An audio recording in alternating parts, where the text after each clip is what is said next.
Okay, Lindsay, are you ready to start recording? Yep, good to go. Great.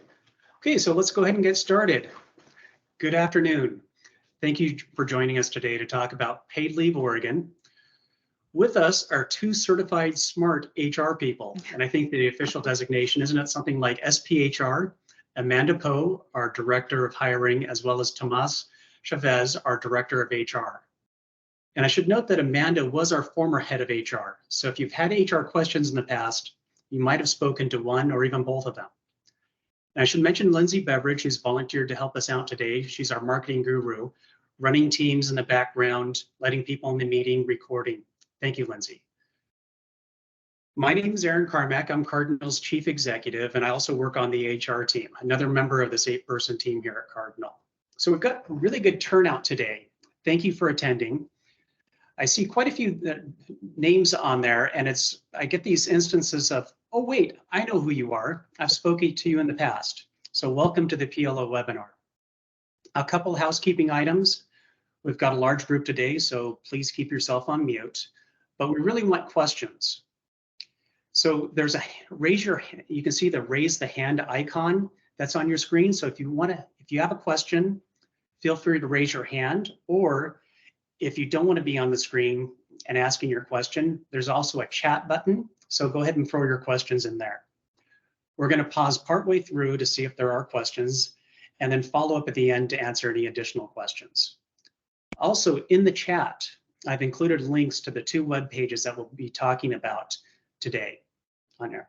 I wanted to point out that we're trying to stay on top of the PLO, but with the passage of Senate Bill 999, we are continuing to update these pages as new rules come in. In fact, we even updated the employer page this week. So these links that are in the chat, as well as recording this webinar, are going out in an upcoming newsletter. So if you don't want to be recorded, feel free to turn your camera off. So with that, let's go ahead and get started. Tomas, what is Paid Leave Oregon? Thank you, Aaron, and hello, everyone. I'm Tomas Chavez.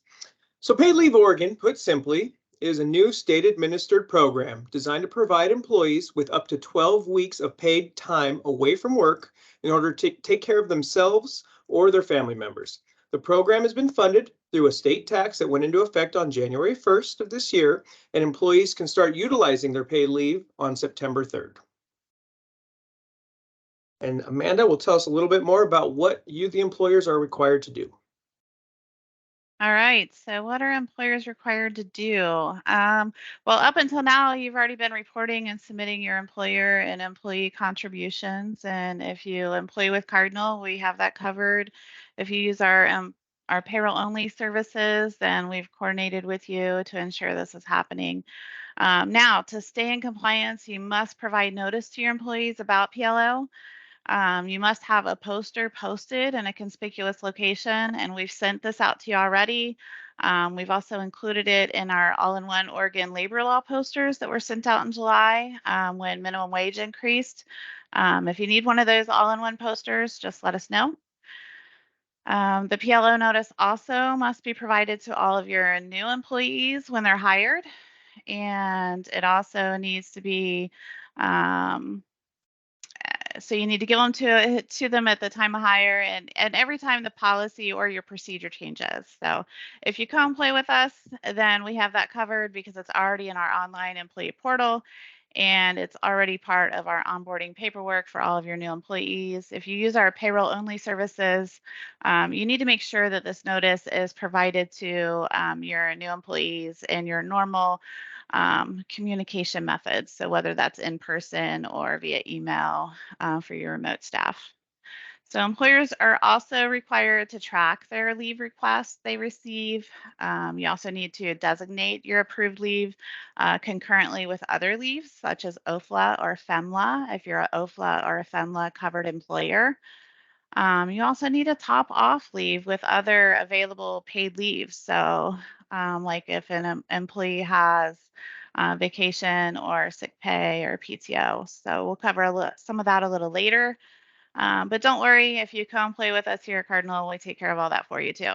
So ultimately, no matter what, you have to give your eligible employees the time off if they're approved by Paid Leave Oregon. And your employee has the right to the same job they had when they left if your employee has worked for you more than 90 consecutive days. So there's little differences if you're a small employer or a large employer. So in a nutshell, that's what employers are required to do. Great, thank you, Amanda. So moving on to the PLO news and information, and this is really just an FAQ. We hope to get questions about the PLO and grow this list, not just today, but as questions come in to our HR team.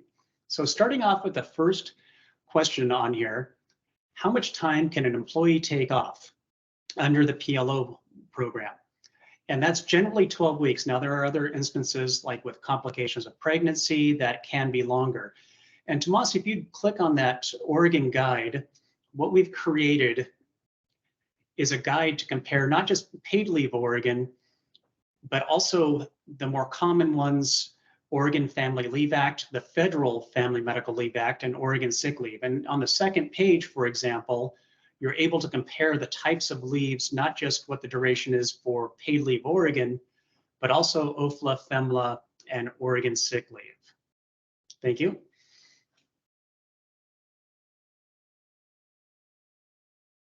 Okay. And who qualifies for Paid Leave Oregon? Well, basically any employee who's earned at least $1,000 in the past 12 months or 1 year. And that doesn't have to be with one employer. It can just, in general, they've earned in wages in the state of Oregon $1,000 in the past 12 months. Doesn't necessarily mean that their leave is protected, and we'll talk more about that in a bit. But if they qualify through the state, they will most likely be granted their Paid Leave Oregon.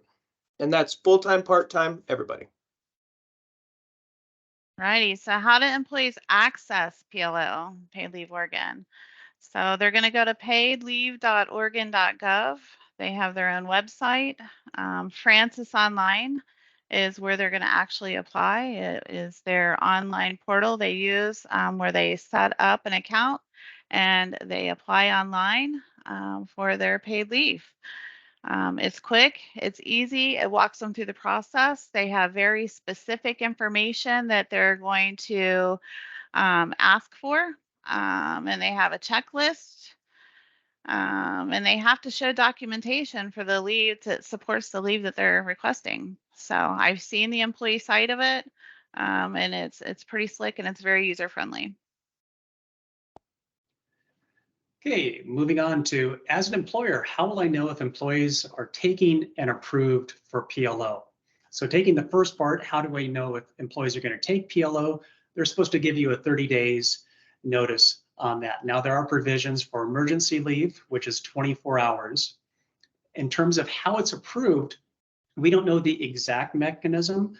What's supposed to happen is it's supposed to show up in our Francis portal. That's with the Oregon Employment Department.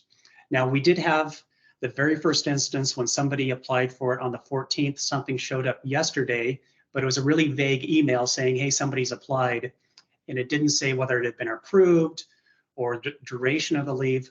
But in some way, we, Cardinal, are going to know if you co-employ with us that someone has been approved leave on there, and it'll be in the Francis portal. We will definitely let you, the employer, know if the leave's been approved and the duration of the leave. If you don't co-employ with us, you'll have to go into your own Francis account and take a look at that.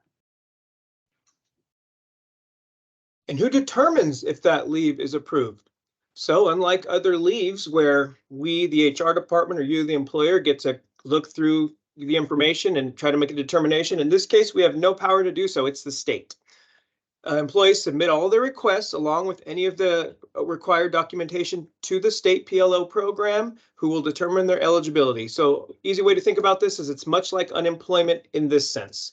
You don't have really much power to do to grant it or not. That's right. So the state will determine who's approved and who's denied. If it's approved, you'll get a notice that it's approved in your Francis online portal. So what happens if you have an employee who had a qualifying event before September 3rd? Now, so far, Francis Online opened on the 14th, which was just 2 days ago. But employees are not actually eligible to take their leave, their paid leave, I should say, through PLO until September 3rd. That's the next magical date. So what happens if someone has a qualifying event now, but they're not eligible to use PLO until then, and it kind of overlaps that time. So what happens is they're still going to qualify. So if someone like has a baby in August, they're still going to qualify for like their OFLA and FEMLA if you're an OFLA and FEMLA employer now, but they're going to qualify for their paid leave Oregon effective September 3rd. So September 3rd, they're going to qualify for that 12 weeks. Or if it's a pregnancy related thing, could potentially be 14 weeks. So the answer is they're probably still going to qualify. Okay, moving on to what do employees get paid by the PLO? Well, essentially the state is going to look back over a year and come up with, for lack of a better term, average weekly wage. And the employees will get paid that. Now, on the low end, if an employee is getting paid on the lower side of the scale, they might make the same or slightly less. As you move up the income level, that amount that the employee gets paid goes down up to a cap on there. So in general, lower the paid employee, the closer they make to what they're currently making as a wage for wages. The higher end, they make less. And so we touched on this already briefly. What if an employee qualifies for PLO and another leave, like OFLA, FEMLA, sick leave? Basically, employees may qualify for multiple leaves. And if they do, they'll receive the protections of the leave that is most advantageous to them. So we're talking about job protections in that case. The good news, though, is if they do qualify for leaves, for multiple leaves, typically they can run concurrently. So the days that they are away from work for PLO, we can count those for OFLA and FEMLA if they qualify for those as well.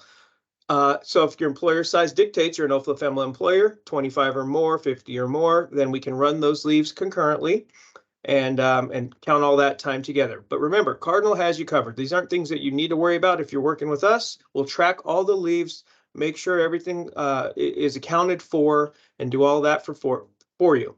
We've already mentioned this comparison chart, and again, we have it here just for your reference. Let me see here, eligibility down here, leave duration. So you can see how they, most of these leaves are 12 weeks. Again, it can be up to 16 if there's some pregnancy related issues, but this is a really great little comparison we have just as a frame of reference. But again, Cardinal has your back. Alrighty, so what type of policy do you need to put in place because of PLO? Well, we do have a model policy that you can fold into your handbook. We'll touch on that in a little bit. It's down below.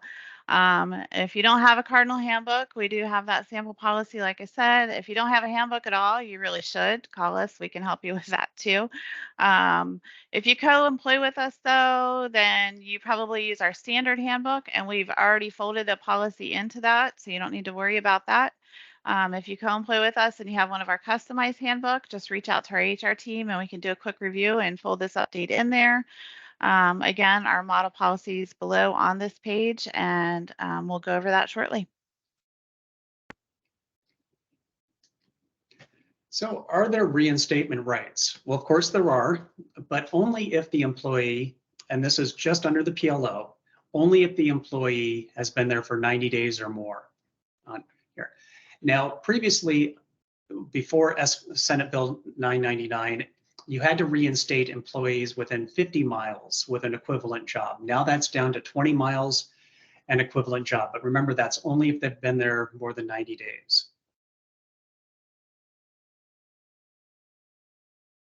And how do employers inform employees about the PLO benefit? Amanda did a great job at touching on this in her introduction. Basically, I'm hoping everyone in this chat has had a poster up somewhere or a notice up somewhere in their office since January 1st. And if you haven't, it's okay. It's not the end of the world, but that's what we were supposed to do. There is a great state notice that we can give you. As Amanda mentioned, it's also part of the updated all-in-one Oregon poster that came out at the beginning of July. And we have included it in all of our employee onboarding paperwork. So there's 3 places where employees can get it. Now, all that said, if you need any of those things I just mentioned, please contact Cardinal. We have them. We can get it to you right away. And we got your back as normal. All right, so we mentioned earlier that employees are required to give you notice. Absolutely. If their need for leave is foreseeable, like if someone's pregnant, they're going to have a baby, or they have a scheduled surgery that's upcoming, it specifically says employees need to give 30-day notice of their foreseeable leave. That's pretty straightforward. Now, we all know that the need for leave a lot of times is on an emergency type situation. Now, it does say that you need to give at least within 24 hours of starting your leave, you need to give a verbal notice. Now, verbal means, it can be over the phone, but you need to follow that up in within 3 days and put it in writing as well. Now, in writing, that doesn't necessarily mean you have to write it out on a piece of paper. And we have an online tool that will actually show you here in a little bit that we're going to use for you if you co-employ with us, to make it super easy for your employees to notify us, so that we can get that on record and we can notify the state. Now, what happens if an employee doesn't give an employer the appropriate notice? Can they deny the leave? Then the answer is no. They're still going to approve the leave. So even if they don't give adequate leave to their employer, they're still going to get their leave approved if it's a qualifying event. So they're still going to get it, but they're going to get that first payment deducted. They're going to lose 25% of that first payment if the employer can show they did not get adequate notice. So it's not a huge penalty, so to say, because it's only 25% of that first payment, but it is a penalty, and it's a penalty from the employee. So it's good to have good tracking mechanisms, which, if you co-employ with us, we'll be taking care of for you. Okay, moving on to 2023 double dipping of leave. And we pretty much have covered this in a couple of the other points where, in general, this OFLA, for example, and the PLO should run concurrently, but obviously, as Amanda mentioned, that they could have a qualifying event early 2023, and once again, get another helping of the PLO after September 3rd.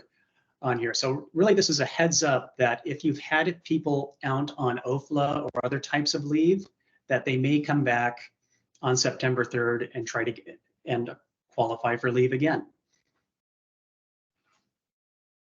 All right. Now, where do you send your employees who either want to use their leave or have questions about their leave? You send them to Cardinal. We built an employee webpage, which we'll be going over next. It helps with the notification process, gives them the information they need there. It has a link to get them right to Francis to the application process. And then, of course, maybe they just have other general questions, and we are happy to help employees find their answers if we don't have them. That's what we're here for. So, long story short, send them to Cardinal. All righty, topping off PLO leave. I mentioned this earlier in the beginning.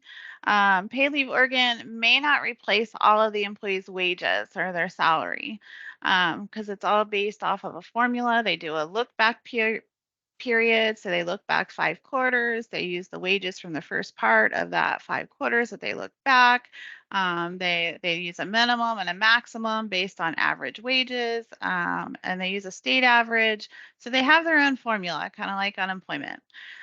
So employees, similar to unemployment, they may not get their full wages. And if they don't get their full wages, they have the right, and they're allowed to, you can't tell them no, under the PLO rules, to top off those hours and fill in that difference with any available unused paid leave that they have available with their employer, like PTO, paid sick time, vacation time, etc.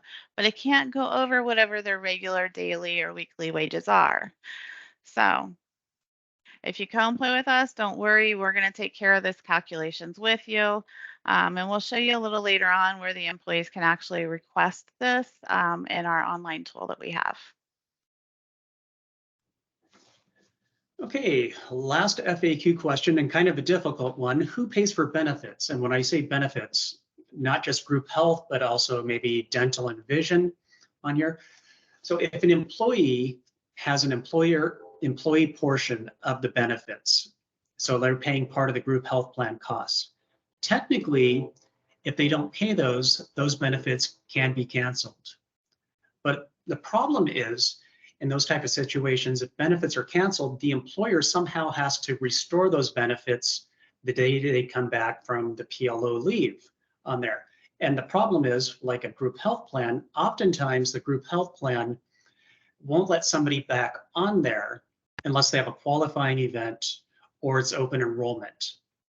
So I realize that's kind of we don't expect to see a lot of that because first off, if they're taking paid leave, probably they have some type of health condition and health insurance is going to be important. And secondly, they're going to be paid during that time period. So they hopefully will be taking care of that.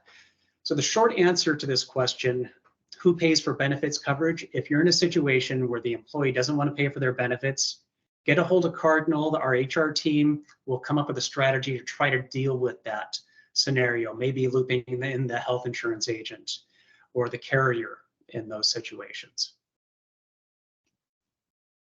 Thank you, Aaron. So I want to go back for a moment. We touched on this, and if those of you who haven't noticed, please click on the chat button and you'll see that Lindsay has put links to everything we've referenced so far in that chat. And this, again, this comparison chart, it has sections for the eligibility requirements for paid leave, OFLA, FEMLA, and then of course, Oregon sick leave.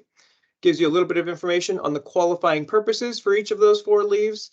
And then again, finally, the leave duration and the estimated benefit payments or how those are calculated. So a wonderful, great reference for you. And this is available to you at any time. And Amanda was going to talk about the handbook.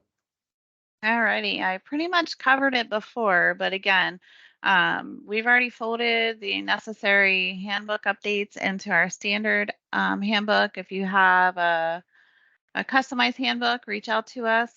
We can get that updated for you. If you don't have a handbook, you probably need one, and we can help you with that too. But we do have that model policy here. If you have your own handbook and you want to just snag this policy and fold it in there, it's available for you. Great. Do we want to take a pause at this point and see if there's any questions in the queue? Or anybody has their hand raised? Let's see, jumping into the questions. Looks like Lindsay's been updating these as they've come in. Amanda or Tomas, do you see any that we haven't answered? One just came. I do not see any attachments. Can I get a copy of this?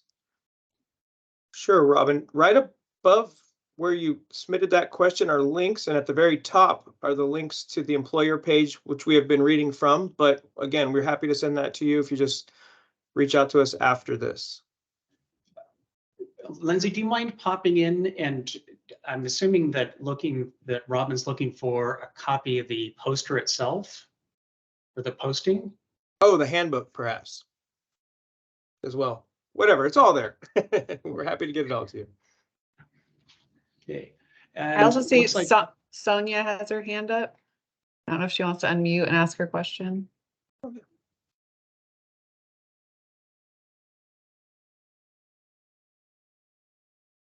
No pressure, Sonia.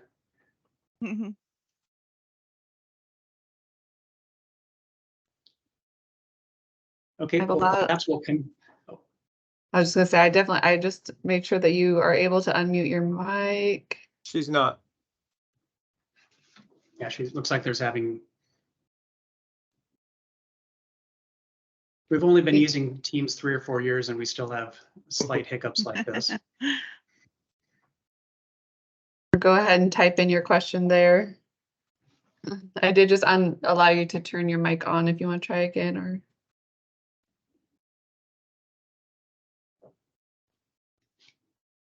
Okay, it looks like there's some questions coming in the chat here that maybe we can address. And is there a way to estimate the amount of the payout? So there is something on Paid Leave Oregon, how to estimate that. And I can answer that. Yes, there's a calculator on Paid Leave Oregon website where employees can plug their wages in. I was able to see Francis online from the employee side yesterday and go through the process with an employee. They let me watch as they applied. And when they go in, they actually can see their wages and their base wages, all the employee, because the employees' state reported wages are there, and they can actually see what their amount's going to be if it's approved. It doesn't show an immediate approval or not. It has to go through the approval process, but they can see what the anticipated amount's going to be if it's approved. And the next question there, Teresa, what is the total employee threshold of these requirements to be applicable? Our organization currently has there is no threshold. So all employees, if you have one employee, they are eligible for paid leave Oregon. There is no threshold. There are thresholds for whether or not the employer needs to contribute to the fund. But that's really it. As far as allowing the employees to take the leave or, having them qualify, it's any and all employees.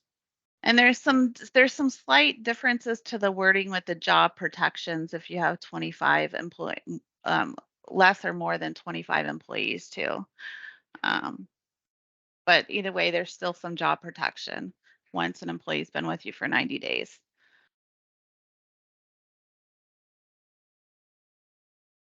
We have a comment here from Sonia. I have not seen that yet.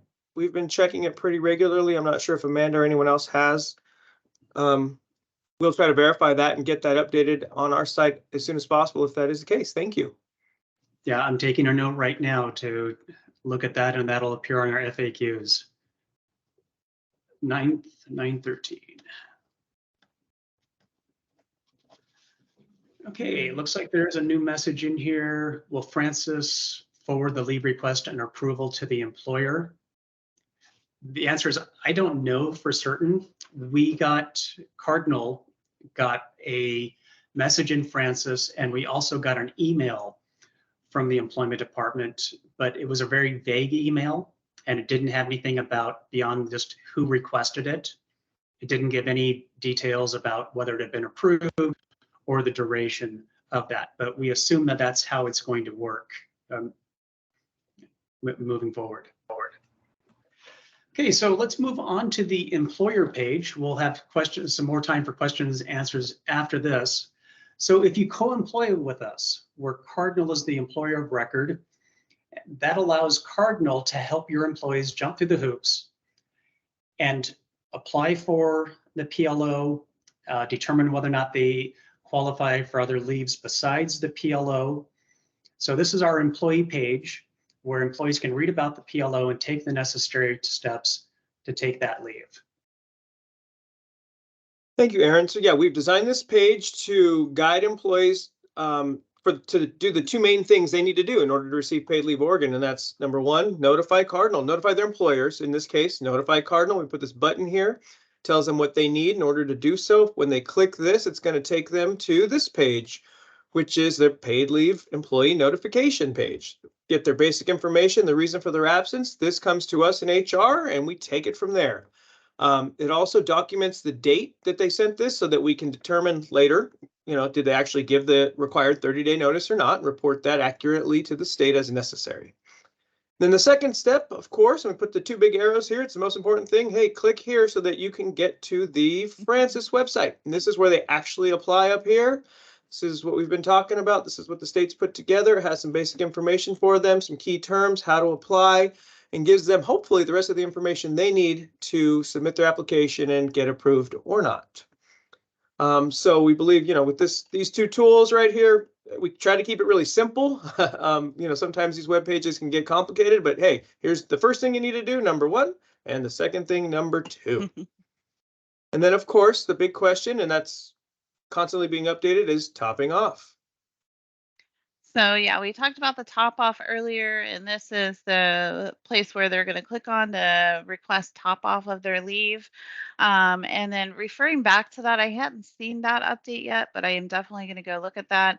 When we went through all the FAQs yesterday through Francis with the employee and on the employee side, it does ask you a whole series of questions if you're getting paid, and it makes it really clear to the employee that you can't double dip on wages, and that if you're paid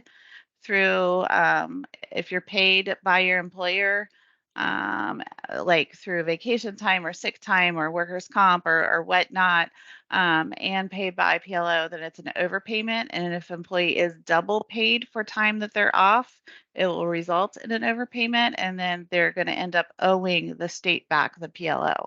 So I did read that, that you can't double dip on the wages. So let's see, there was another question in there. If you can scroll down a little bit more, Tomas, we did put some more information on this employee page for the employees. Again, this is geared towards employees about notes about PLO.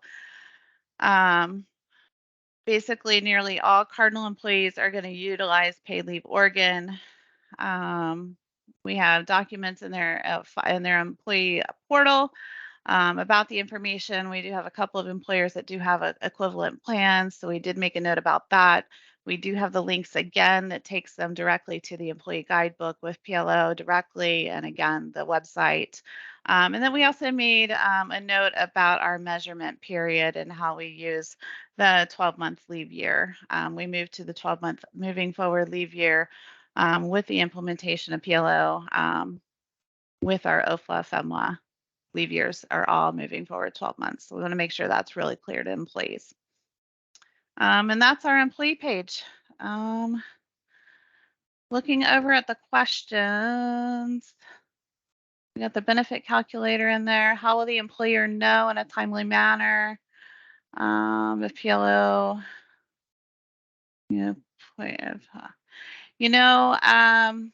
so from my understanding, employers are going to get 2 notifications from OED. One is that the employee has applied, very vague, employee has applied. And then it's going to say approved for leave. And the approval is just going to say for the amount of time and the dates. It's not going to give any details about the medical condition or anything like that. It's also not going to say the amount that they're going to be paid. That's the employee is going to get the amount. So you'll have to work with your employees to get the amount if you don't employ with Cardinal. If you employ with Cardinal, we're going to do that. This may have been answered. Who pays for the PLO to the employee? Actually, the state pays the PLO. PLO, that's part of when the employee enrolls online through Francis Online, they have to either enroll in direct deposit or they're going to get one of their Relia cards, just like unemployment. Will the Cardinal employee page include how to apply for OFLA or FEMLA, or should employees go about requesting notifying? We're working on that. We're actually going to integrate that process. That's a great question. That's a great question. We're going to integrate all of our lead process and do it online. Currently, OFLA FEMLA requests are manual. Basically, we get a notice, an email, a phone call, whatever it might be, and we go through the process. But we, as Amanda mentioned, hope to integrate and have it be all in one. Are there any fees or interest if employee double dips in benefits?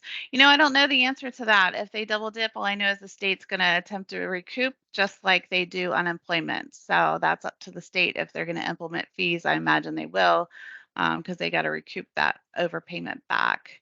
But I can't speak for the state. And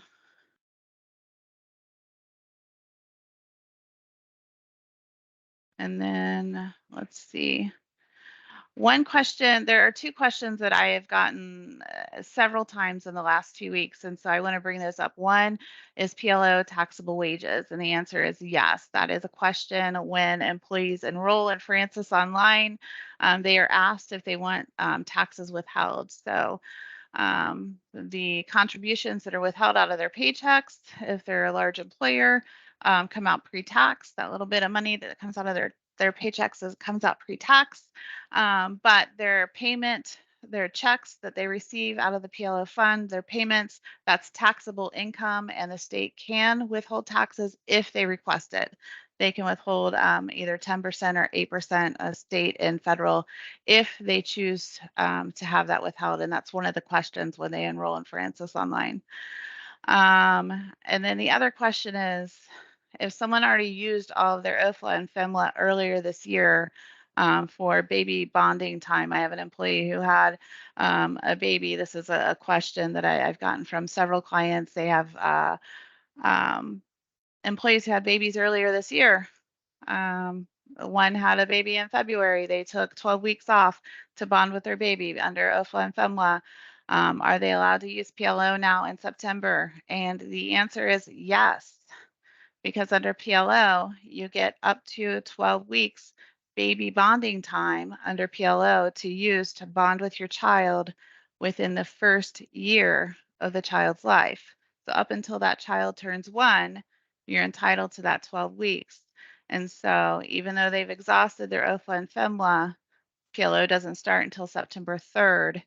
If they start their PLO September 3rd, if it's still within that first year of that child's life, they can still use that 12 weeks for baby bonding time. Let's see, do we still have employees complete the FEMLA medical cert in conjunction with employees applying to PLO? If that is what your policy is going to be, yes. Can an employee, let's see, I should probably read that louder. Do we still have employees complete the FEMLA medical cert in conjunction with the employee applying to PLO? My answer is for that one would be yes, just to confirm that it meets FEMLA qualifications, if that's your FEMLA process. Can an employee use PTO or sick leave to bring the PLO up to what they would normally earn? Yes. Yes. I think we've covered all the other questions in here. Okay. Amanda, have you read anything about the affinity? There's one question. Employees can apply to care for anyone who they have an affinity for. It's an extremely general term. I missed Yeah. that question. So OED Sorry. indicates that employees can apply to care for anyone who they have an affinity for. And the question is there any indication on what that means? Who can that be? I can't recall reading whether they have to. There has to be a special relationship with that Right. person. So I Yeah. found the definition somewhere and I could find that and get that out to you. And didn't they have to sign some type of attestation for Designation. that? That's what I was thinking. Yeah. Yeah. I was trying to look over my notes and can't find it, of course. And again, this isn't something that that they have to prove to the employer. They have to prove the relationship to the state. And the state actually only gives the employee 14 days to upload the documentation into Francis from the time that they apply. So when they apply, they have 14 days to get that documentation attached to the application, or it will result in an automatic denial. So if you are applying for example, time off due to complications of your pregnancy, you have to upload or attach proof of your pregnancy. If you're applying for your own medical condition, you have to upload that proof of your serious health condition. Again, it's all about the qualifying event, and it has to meet the definition of that serious health condition. It's not just the sniffles or a paper cut. And I see Cora put in a note that in a class I've attended, there has to be a relationship. The state isn't going to verify it. I'm not surprised. Yeah, there has to be an attestation to the relationship.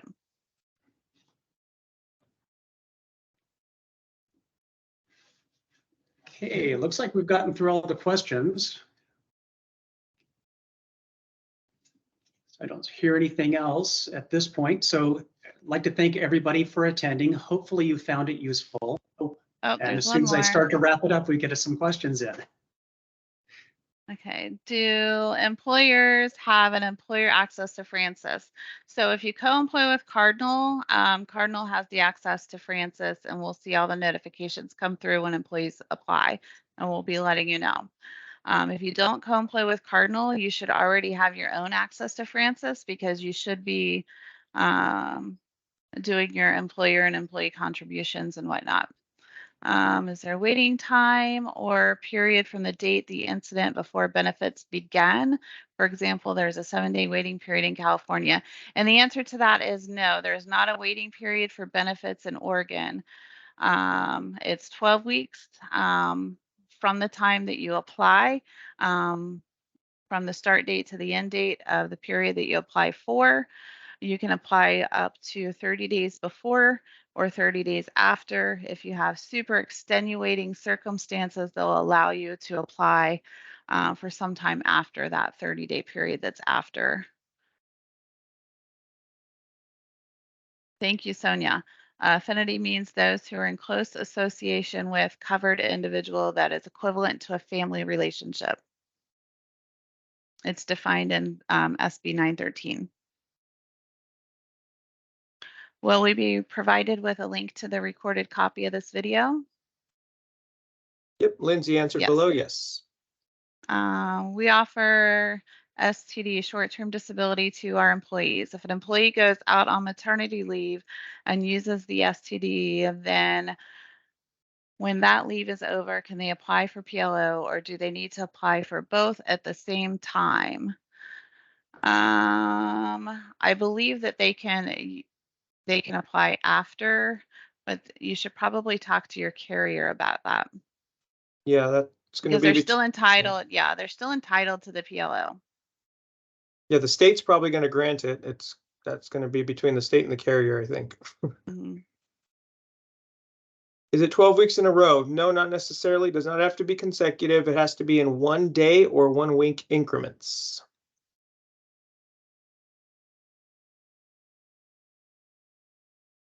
Is it So 12 weeks in a row, for example, for a baby bonding time? Could someone take it 6 weeks off when the baby is born, or 6 more weeks off later that year?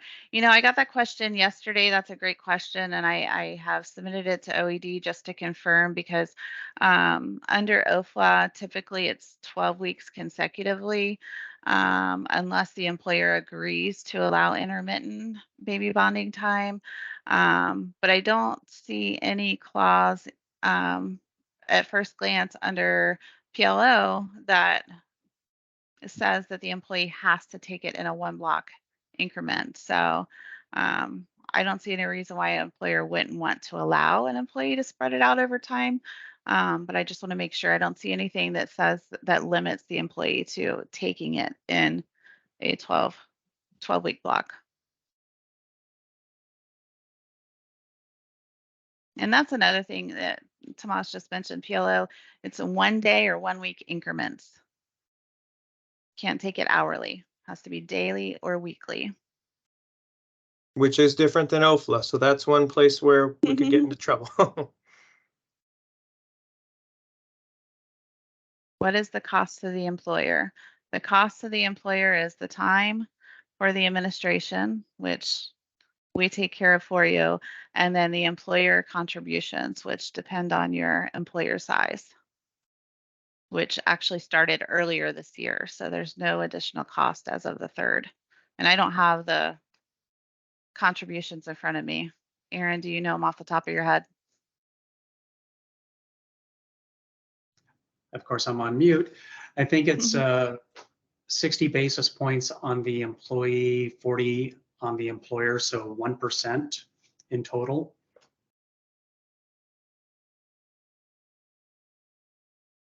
And that can change every year based on how much money, how solvent that fund is.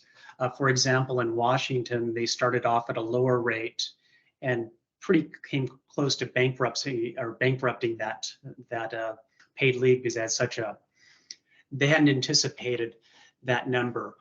Employers are rated as an entire state, so it's not like unemployment where an individual employer has more paid leaves than another employer and the rates go up. It's based on the state as a whole. What about partial days for baby bonding? PLO does not do partial days. They do partial weeks. They will do it daily, but not partial days. You can do that under OFLA and FEMLA, but you cannot do that under PLO. So you can let your employee come back like 2 days a week and give them 3 days off, but not under PLO. You can't do part days.